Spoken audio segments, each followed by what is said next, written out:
So this session. Yes. Let's see. At the end of last session, we had done the fight, and then we had done the clash tarring of Hank. Right. Yep. This session began with the end of the Clash Tower ritual. Yeah, and so we did a whole bunch of role playing. Where we all How could you? talked and talked and talked. And Cricket was kind of like, I don't know what to say about any of this. I'm going to go over here. So I don't think Cricket really was involved in all the talking. Hank and the innkeeper both slept for like 12 hours after the ritual. They didn't wake up, so they took them up. They put Hank on a bed, and then they took the innkeeper, and they made a bluff that they had killed the innkeeper and were just dragging his body somewhere randomly in the inn. So they just threw him randomly on the floor in a room to keep up the appearance that he was dead. Yeah, for all the NPCs that were calling for blood. So yeah, it was. And they were satisfied. They're like, yeah, finally he got what he deserved. So they were satisfied. It was a super good bluff. So.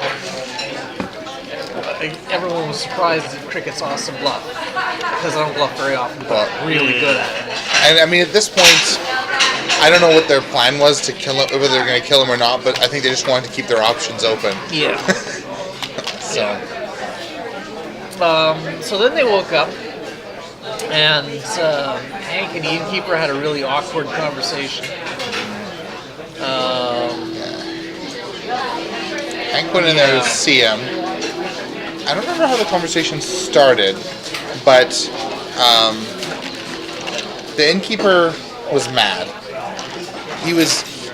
I don't remember all the details. It doesn't necessarily translate well to a retelling, but the innkeeper was mad. His general thing was like, I can't believe they did this to me. This is all their fault.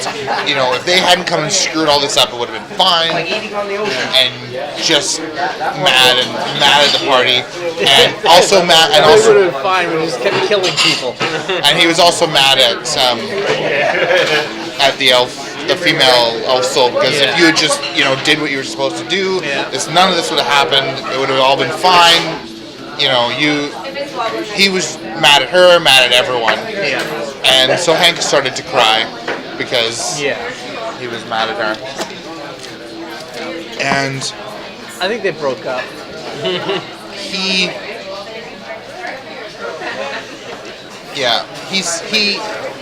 When Hank started to cry, it made him feel upset, and he said, "Look, I don't want to make you cry. I need to get away from those guys who messed everything up. Just got to get out of here, and I'll send you once I've had a chance to think things over." Always blaming someone else. Yeah, he spent a lot of time angrily blaming everyone else for the problem, and then so Hank let him go, and he smashed a window and jumped out into the sea and swam away. Yep. Whose body was he? Mireman. Oh, right. The innkeeper Mireman plus the angry elf soul. Yeah. So, I think it's going to work out okay for them. Hank and Fireman. Well, no, the Mireman and the elf soul. I think they'll sort out their issues. I mean, it's not like they can blame anyone else, because it's both them. Yeah. The other thing, so his responses were characterized both by angrily blaming everyone else, but also with sort of self-loathing, like, I'm a terrible person. You shouldn't be around me. I don't deserve to have you. I'm just, He's kind of messed up. So a little alone time might be good for him, really. Yeah. Get his head straight for what we did to it. Yeah, he's pretty mad at the party for putting them together. And Serendipity, Van Ghostfighter, Malure, Slayer of the Butcher of Brackridge, and Topper of Towers is... Add a third thing? She hasn't added a third thing yet. Oh. I think she's not entirely proud of what she's done. Yeah, she feels bad about what happened to Hank. She feels it was for the greater good. That was really the turning thing, right? Like, she thinks she can solve the Kalash Tar problem by learning this ritual, right? And so she did it for the greater good, but she feels really sad about what happened to Hank. Yeah. But of course, Hank seems fine with it, because now Hank is now a combination of Hank and what did he name the elf girl? I'll have to look it up. I don't remember now. Alan Wake. No. But it's not really Hank anymore, right? Like they've come to an agreement. They're Yeah. they're Hank Merelda. there was actually less like weird role playing than expected because the new Hank was just the new Hank. You know, like it wasn't like you don't necessarily observe. I mean, there's some differences. Like, I don't think I would expect Hank to cry. Yeah. Like he behaved differently, but it wasn't like I'm being weird. He just did things differently, right? Yeah. Right. Started to cry, and he also, he let the innkeeper go instead of getting mad at him And killing him. Yeah. Like old Hank would have. Well, and he came out of the room and was like, "Yeah, I let him go," and everyone's like, "What?" Like, I don't know what they were planning to do or what, but they kind of wanted to have a say, I think, in whether the innkeeper got to go free. I was fine with it. He's allowed to do whatever he wants. So anyway, we made some eagles and went on. Oh, they also found out. I guess they hadn't figured this out that all the people had a lot of their conveyances burnt and set on fire. And they discovered through the course of some discussion that the innkeeper set them on fire. He does that every year to make sure people can't get away. Oh. So they're just like, oh, that guy, like. Yeah. So. Yeah, that guy was pretty scummy. But it wasn't his fault. Yeah. It totally wasn't his fault. I did a lot of, it's not my fault, and pounding my fist on the table. Yeah.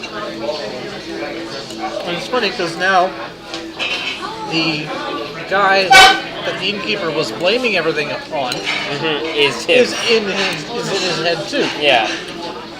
So I think it's good therapy. Yeah. It's all your fault. It's all my fault. Yeah.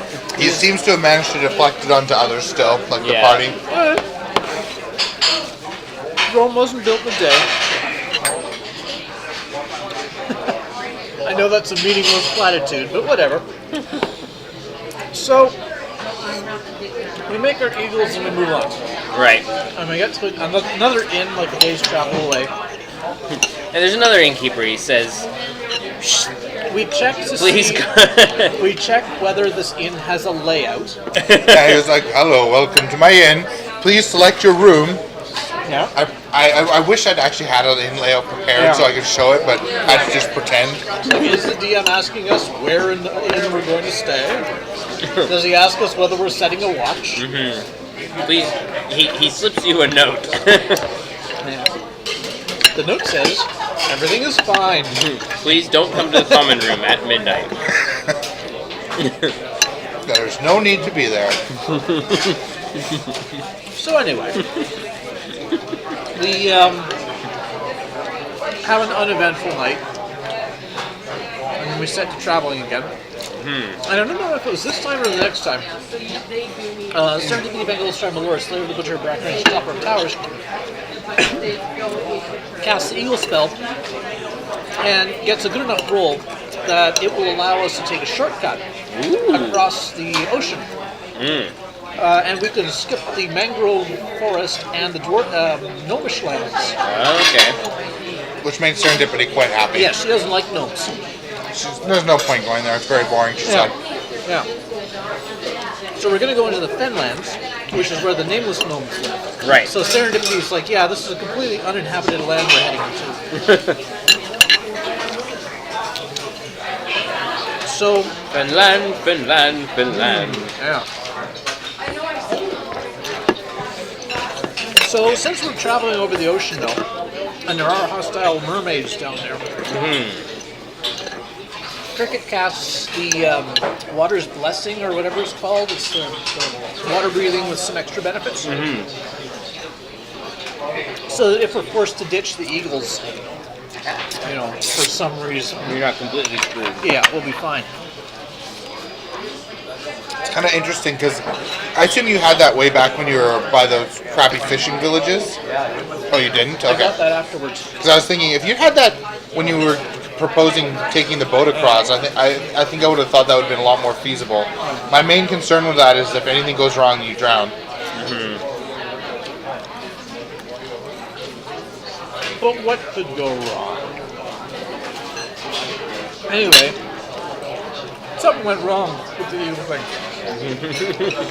We're flying along, nice and innocent, and no one could possibly want to waylay us, as could be,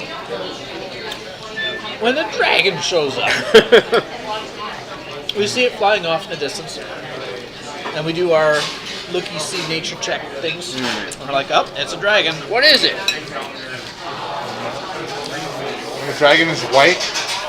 They don't see this till it's quite closer. It's a white hole. It's white, it has like little crusts of salt on it, like all dragons really. Yeah. And it has green mossy stuff growing on it a bit, and it has broken chains hanging off its body.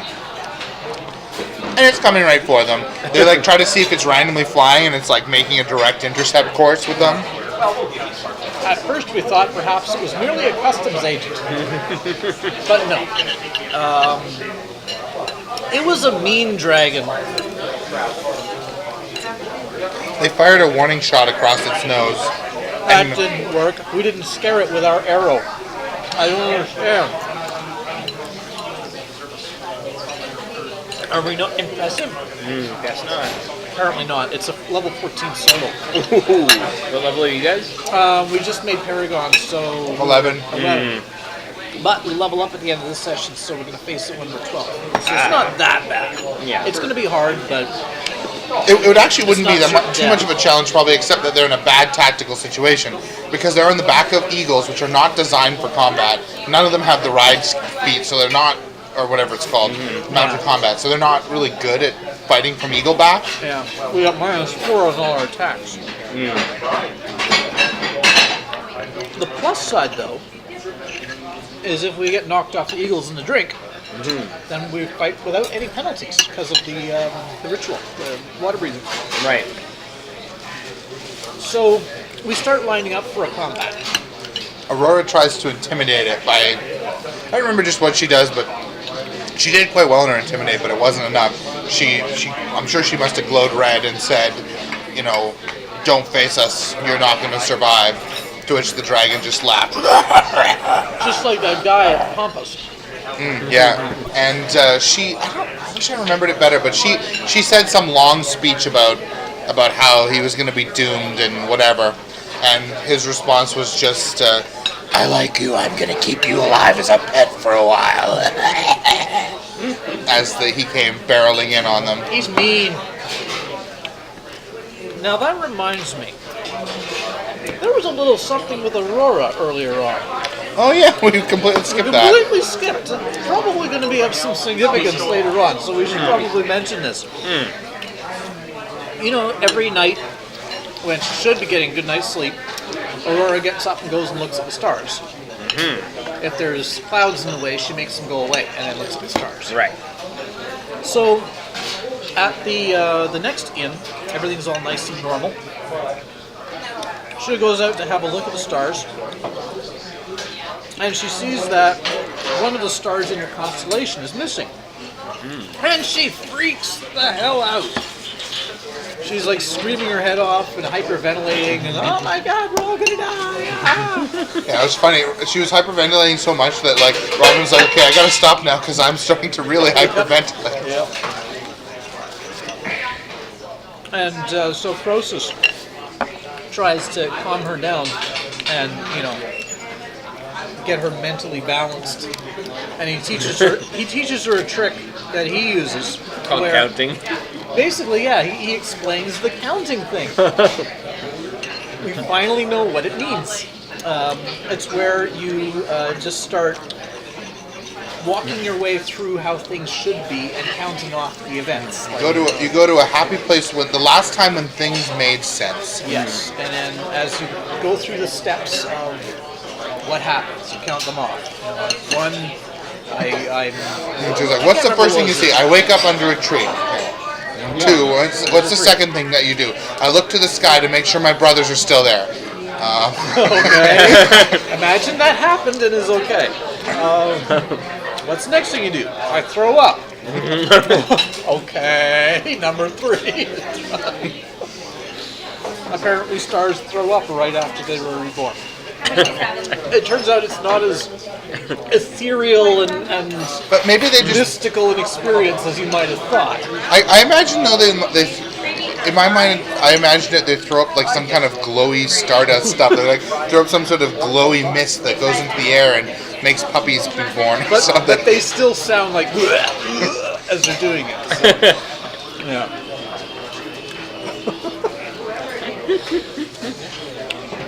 So anyway, she does quite a lot of freaking out. Cricket comes out and tries to help as well. And eventually, we managed to get her to go to sleep again.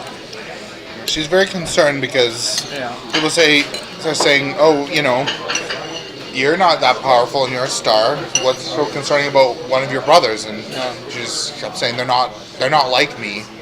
I don't know what they're capable of. Yeah. She's really scared. They looked in the.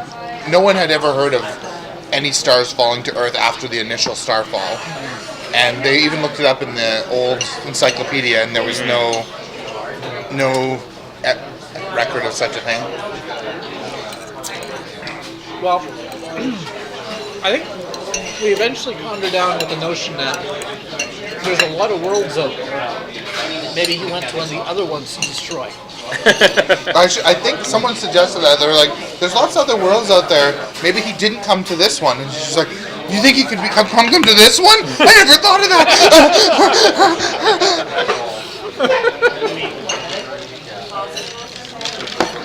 So anyway, now Aurora's gone bye-bye, and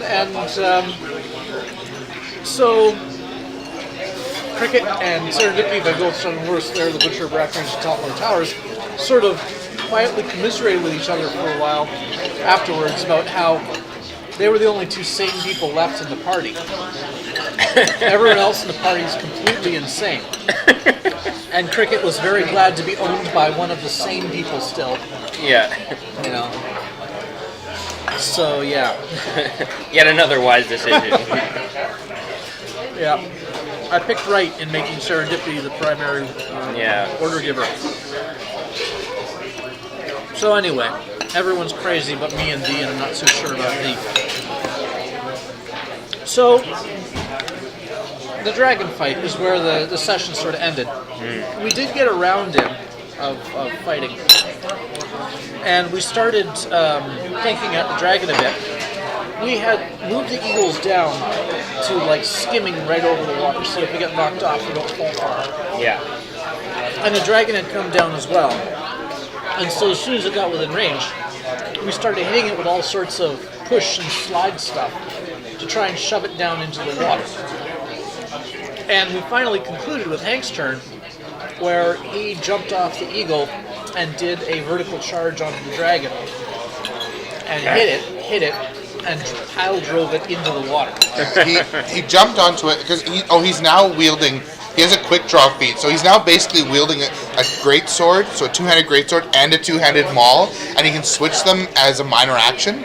So he's just he can just whack with the maul, put it back, whack with the great sword, put it back, and so he jumps onto it and he plunges the greatsword into the dragon as leverage, and while holding onto that, swings and starts hitting it with his maul.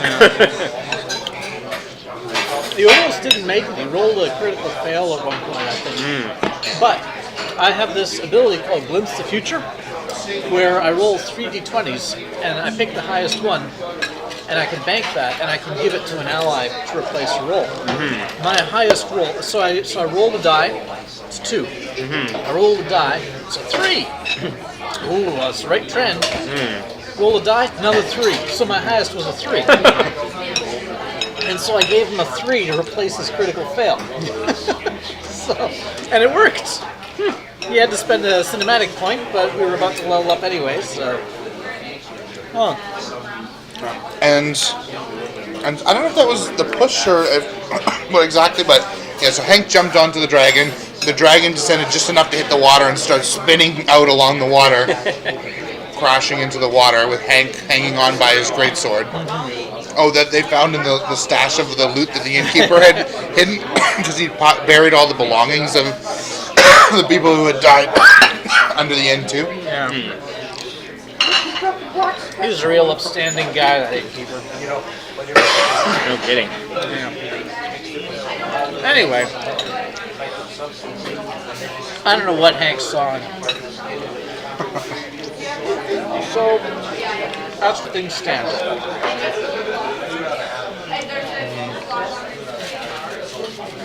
Well, his wife is actually gone. Yeah, but the elf was his wife for like 10 years, so she sort of picked up on a lot of that. But only because the actual wife was the wife. But she was physically present for 10 years, married to Yeah. this guy, right? And like, I think even Also in two, the that- two souls are yeah. gonna like influence each other. I almost see that like almost like a marriage, like how two people will influence each other and over time. So But we're back to hitting things with hammers and swords, so Yay. now things make sense again. Yay! they did figure out that the dragon was a son of Morag. I think they might have even said that. Yeah, I think it did. I mean, those would be the only salt dragons that you'd expect in these parts. Yeah. And as far as salt dragons go, they're probably on the low end of the scale because they're not part of the big salt dragon culture. Was Yeah, Morag kinda the like one that barbarian. ran away to the south or something? Yeah, she left the salt dragons and settled in the south, and then her sons terrorized the south. But like, you know, she's just, it's almost like they're like barbarian dragons. Right. Savages. So, do you remember that important story I told you when I was trying to make the point that going through the marshes is the traditional way to do it because that's how the Oblin did it back in the old day? Maybe I didn't really think about all of the possible consequences, because in the story, the mermaids and the elves helped the Oblin, and in the dream now, I kind of got them a little bit mixed up, and now Hank has an elf mermaid in his head. And that really bothered me, and I was trying to fix it really hard and trying to keep it secret from everybody that I was trying to fix it. And I concentrated really hard, and I forgot to dream a star, and now Aurora is sad. And I'm trying to help her, but I'm also trying to focus on the dream now to keep everything stable because it's my responsibility. And it's not as easy as you would think. Hank seems to be surprisingly okay. I'm not sure why. Something traumatic just happened, and he's completely unfazed. And I find this more worrying than comforting, but very surprising. Yes. But now we're completely bypassing the gnome lands, which is good. We're flying across the water. We don't want to go there anyways. That would be bad.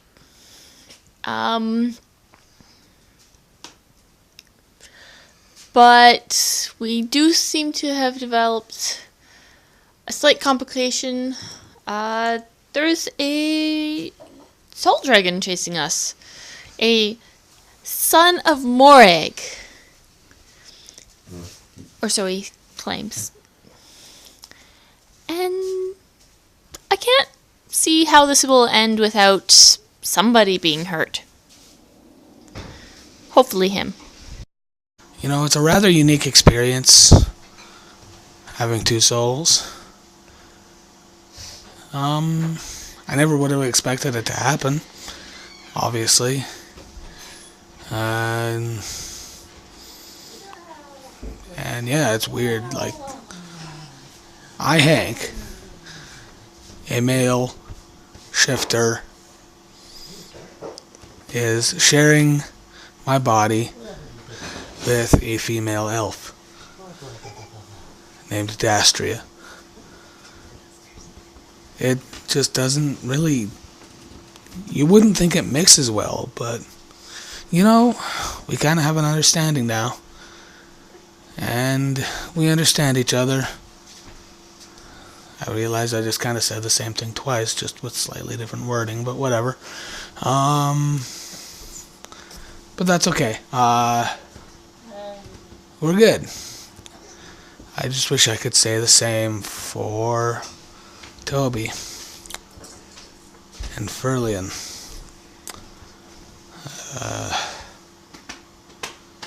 I weep for them.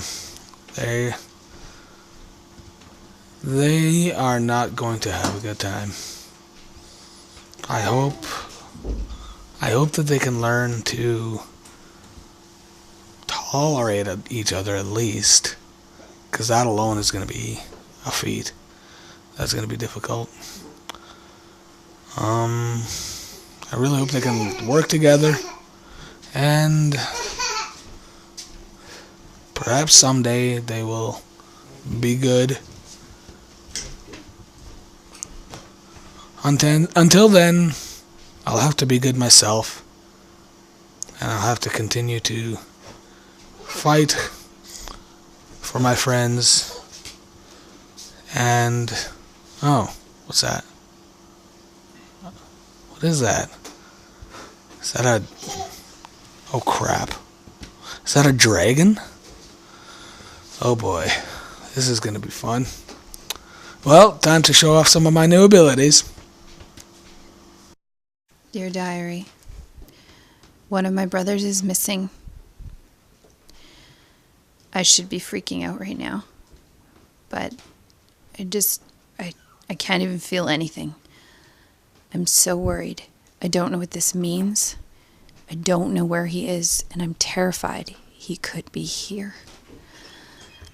I really wish I could figure out how to find out more. But I don't know what to do. I don't know what to do. This could be the worst thing. My friends are so sweet. They're trying to help me feel better, but they don't understand. They don't understand. 1, 2, 3. Here, Miss Aurora, drink this. Drink this. Okay. Thanks, Cricket. I'm not sure everything is going to be okay. I'm just not sure. Well, it's good to have owners, but they're all crazy. Let me see now. Hank is now a Kalashtar. I suppose he's got voices in his head or something along those lines. That counts as crazy. He was a little bit anger management issues before as well, so didn't have far to go. Aurora thinks a star has fallen from the sky and has come to destroy the world. And maybe she's right, but her reaction is a little bit impractical. She's sort of folded in on herself. I did my best, but it was really difficult. Croesus is Croesus. I suppose Serendipity Van Goldstrider Malor, Slayer of the Butcher of Brackenridge and Toppler of Towers, should have the Sane added to her name. She's the only one who's really got her head screwed on straight. I'm very glad that I chose her as my primary order giver. I think she'll keep things together. Yes, I think she'll keep the party together. I think she has her head screwed on straight. Serendipity Van Goldstrider Malor, Slayer of the Butcher of Brackenridge, Toppler of Towers, and Haver of Head Screwed on Straight. No, that sounded better in my head. Ah well. Onward we go. Should be clear sailing, clear skies, nothing between here and Allen Way, but ocean and swamp and what's that?